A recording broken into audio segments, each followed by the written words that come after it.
반갑습니다. 여러분의 전기 기술 교육의 동반자, 저는 다산에듀 전병칠입니다. 이번 시간에는 정전기에 대해서 들어가게 됐고, 우리는 정전기의 성질에 대해서 배우겠습니다.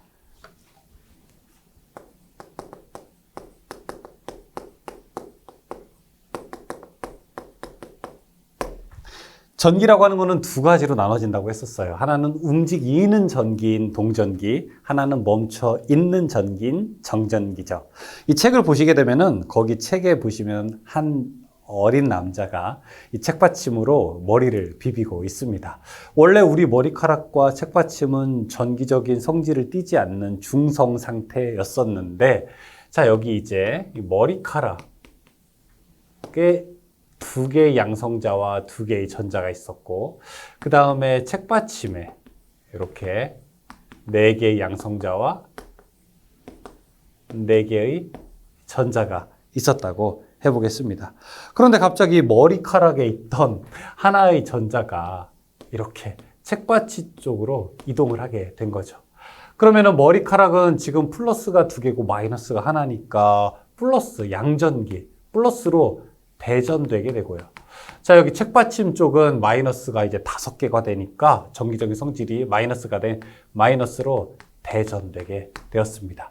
이때 전류가 막 왕성하게 흐르는 작용을 하고 있지 않기 때문에 이런 걸 우리가 멈춰있는 전기다라고 해서 정전기라고 부르게 됐습니다.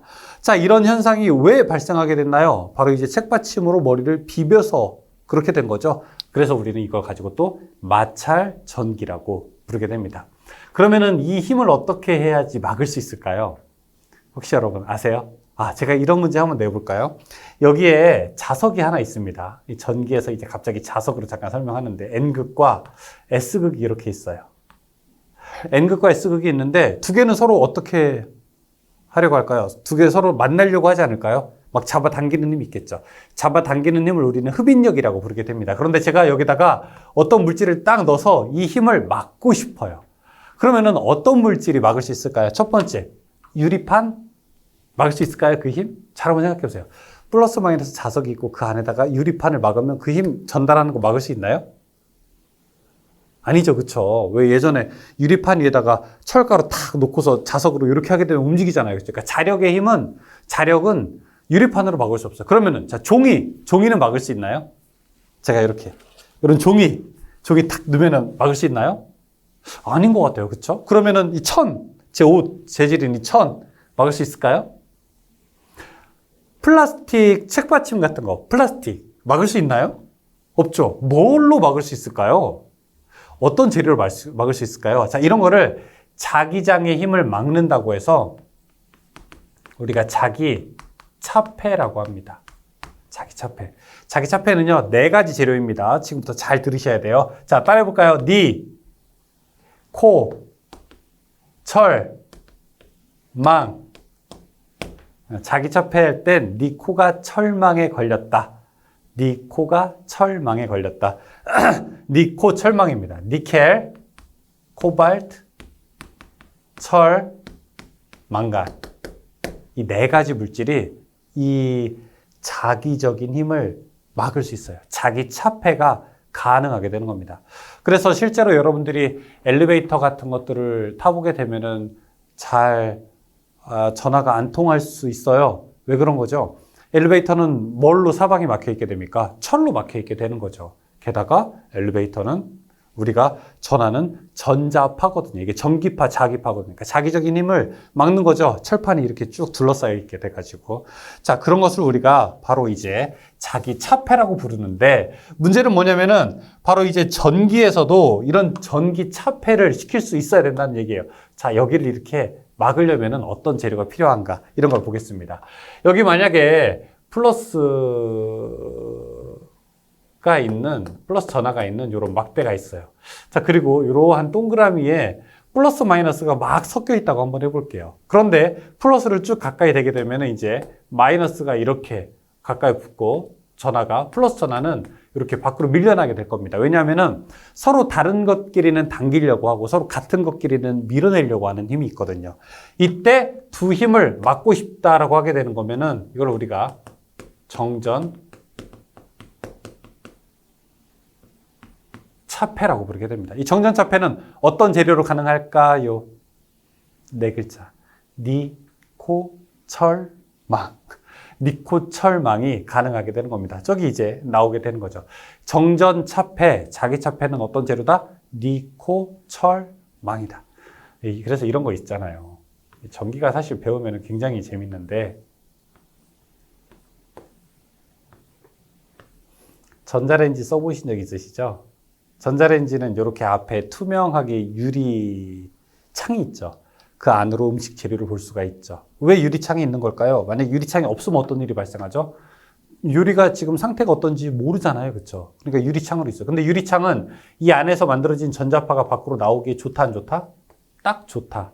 그래서 우리는 전자파가 밖으로 나오지 못하게 정전차폐를 해줘야 되는데, 정전차폐는 어떤 재료가 가능하다? 니켈, 코발트, 철, 망간. 제일 쉽게 볼 수 있는 재료 철. 그래서 이 재료가 보게 되면은 이렇게 철망으로 전자레인지가 막혀 있어요. 본 적 있으세요? 전자레인지 보게 되면은 투명한 유리창이 아니라 뭔가 좀 검은 망 같은 게 그 사이에 있다고요. 그렇죠? 그물처럼. 그게 바로 정전차폐가 되는 겁니다. 안에 있는 전자파가 밖으로 나오지 못하게 막게 되는 거죠.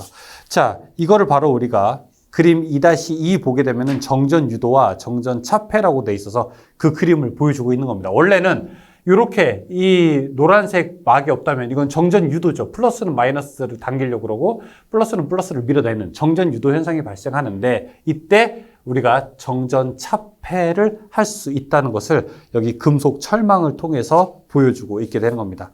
그 밑에 3번에 보시게 되면은 정전기력이라고 있습니다. 정전기력이라고 하는 거는 정전기의 힘을 말하는 거예요. 만약에 플러스는 플러스끼리 어떻게 될까요? 서로 밀어내려고 하는 힘이 작용하게 됩니다. 이거는 우리가 반발력이라고 해요. 반대로 플러스는 마이너스와 서로 잡아당기려고 하는 힘이 작용하게 됩니다. 이건 우리가 흡인력이라고 부르게 됩니다. 이런 힘을 우리가 정전기의 힘이다라고 해서 정전기력이라고 부르게 되는 거죠. 그러면 이제 조금 더 열심히 배워보게 되면은 도대체 이 둘 사이에 잡아당기려고 하는 힘과 서로 밀어내는 힘이 얼마나 셀까? 이거 궁금하지 않으세요? 이 둘 사이에 잡아당기고 밀어내는 힘이 도대체 얼마일까 계산하고 싶지 않으세요? 안 그렇다고요? 저는 하고 싶은데, 계산하고 싶은데, 이걸 가지고 우리가 쿨롱이라고 하는 사람이 딱 이 이야기를 하게 됩니다. 여기서 바로 우리가 쿨롱의 법칙이 사용되게 됩니다. 잘 한번 보시죠. 여기 전하가 하나 있습니다. 이거를 Q1 쿨롬이 전하라고 한번 해볼게요. 자, 여기 또 전하가 있습니다. 이 전하를 우리가 Q2 쿨롬의 전하라고 해볼게요. 둘 사이는 예를 들어 플러스면은 서로 이렇게 밀어낼 것이고, 플러스 마이너스면 서로 잡아당길 것이고, 마이너스일 거면 서로 밀어낼 겁니다. 이 둘 사이의 거리를 몇 미터인지는 모르겠지만, 둘 사이의 거리를 이제 우리가 R 미터라고 한번 해볼게요. 그러면 둘 사이를 밀어내는 힘의 크기는 어떨까요? 첫 번째, 여기 Q1, Q2 양쪽에 있는 전기량이 클수록 더 밀어내려고 하는 힘은 세질 겁니다. 만약에 자석이라고 생각해 보세요. 자석 두 개가 있을 때 둘 사이 밀어내는 힘은 더 세겠죠. 그렇죠? 다음에 두 번째, 거리가 어떨까요? 거리가 좁을수록 그 힘은 더 세게 걸리게 될 겁니다. 자석도요, 서로 가까이 있을수록 그 힘은 밀어내거나 잡아당기는 힘은 엄청나게 세지게 되거든요. 다음에 세 번째는 무엇이냐? 이 사이를 이루는 재료에 따라서 그 특성이 또 달라지게 됩니다. 이 사이가 그냥 공기 중이냐 아니면은 뭐 기름 안에 있느냐에 따라서 그 서로 잡아당기거나 밀어내는 힘의 크기가 달라지겠죠. 자, 이때의 그 힘을 우리가 무엇이라고 하느냐? 바로 유전율이라고 부릅니다. 쓸 때는요, 이렇게 쓰고 이거 읽을 때는요, 엡실론이라고 있습니다. 따라해 볼까요? 엡실론.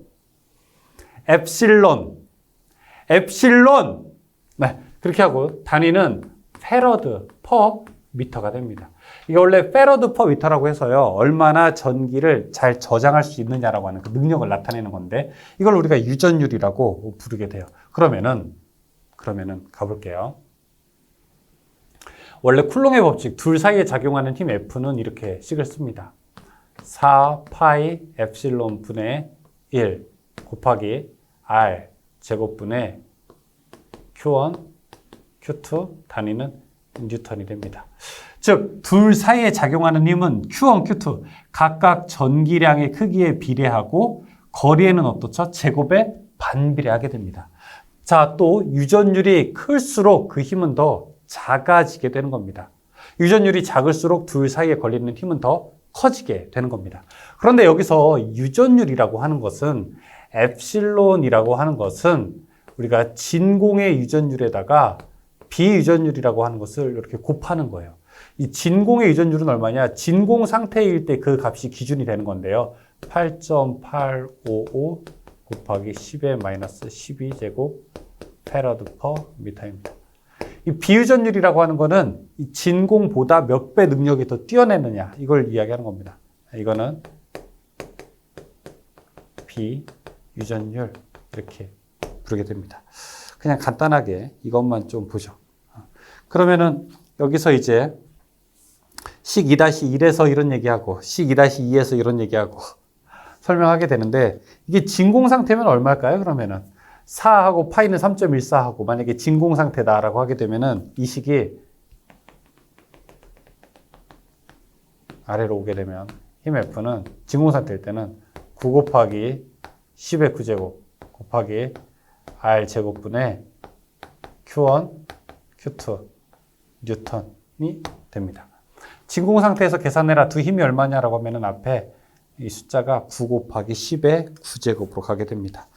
여기 유전체들의 비유전율 우리가 비교할 수 있어요. 진공이나 공기일 때는 여기는 1이에요. 그게 기준이 되니까. 그 다음에 여기 뭐 수정이나 도자기, 증류수 이런 것들은 뭐 3.6, 5, 그 다음에 80 이렇게까지 가게 되고 티탄산 바륨에는 1000이나 3000배 정도까지 능력이 더 좋게 되죠. 유전율이 크다는 거는요. 유전율이 더 클수록 우리가 전기가 더 잘 안 통하는 겁니다. 유전율이랑 전기가 더 잘 통하는 거랑 요거는 크게 서로 상관은 없습니다. 그래서 유전율이 클수록 우리가 절연 능력이 더 뛰어나다 이렇게 볼 수가 있습니다. 맨 밑에 여기서 엡실론 제로의 값이 8.85 곱하기 10-12제곱 페러드 퍼 미터이므로 그래서 이거는 9 곱하기 10의 9제곱이고 공기 중의 비유전율은 1이다. 진공중과 같이 계산하더라도 실용상의 지장은 없다. 이렇게 설명할 수 있습니다. 문제 좀 풀어보면서 더 깊게 들어가 볼까요? 1번. 다음 설명 중에서 틀린 것은 무엇이냐? 1번에 같은 부호의 전하끼리는 반발력이 생긴다? 맞죠? 2번에 정전유도에 의해서 작용하는 힘은 반발력이다. 정전유도는 서로 끌어당기는 힘. 흡인력입니다. 답은 2번이 잘못된 거예요. 2번. 전하의 성질에 대한 설명 중에서 옳지 않은 것은 무엇인가? 1번에 같은 종류의 전하는 흡인하고 다른 종류의 전하끼리는 반발한다? 같은 종류끼리는 반발하죠. 서로 밀어내죠. 그렇죠? 다른 종류끼리 흡인하게 되죠. 1번이 잘못된 거네요. 3번. 다음 중 정전차폐와 가장 관계가 깊은 것은 무엇인가? 아까 정전차폐에서 우리가 니, 코, 철, 막 이렇게 이야기했어요. 이 네 가지 니켈, 코발트, 철, 망간이 가지고 있는 재료 특성이 뭔지 아세요? 뭘까요?